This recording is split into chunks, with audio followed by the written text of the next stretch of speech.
Hi everyone, welcome to week 6 of CIL 621-1001. I am going to open up the calendar really quick and take a look at what we have this week. So our second discussion is due this week. That discussion will cover modules 3, 4, and 5. And so what I'm going to be looking for in that initial post especially is that synthesis of ideas from the past 3 modules. Okay. The second thing that I'm going to be looking for in your responses is that you're furthering that scholarly conversation by bringing in the course content to challenge each other's ideas. So looking forward to seeing that second discussion. You should be working on your I as a learner goal. By now you've been given feedback on that goal. And then the following week we have our first assessment experience write-up due. Now remember that on the checklist, which I'm going to bring over here. Okay, so on this first checklist you're going to the reading attitude and interest inventory is optional, though it is highly recommended. This will give you a little bit of background information, not only about your students' interests, but also about their attitudes toward reading, which is really, really important. You'll draw on that information throughout all of your assessment experiences, and you will use it when you do your portfolio at the end. It is optional, but highly recommended.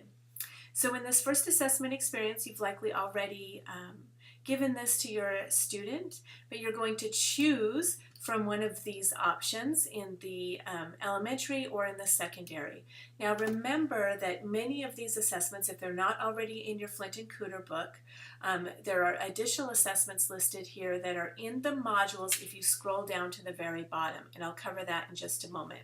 I also want you to start thinking ahead a little bit on the required reading and comprehension. You must do the reading and comprehension.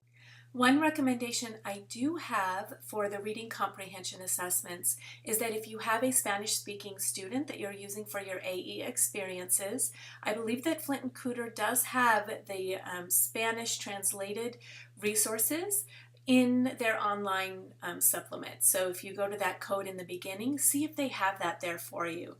I think it's really important to consider what kind of cognitive demands are placed on our English language learners when they're trying to read in English and also trying to comprehend the story at the same time. It depends on their level.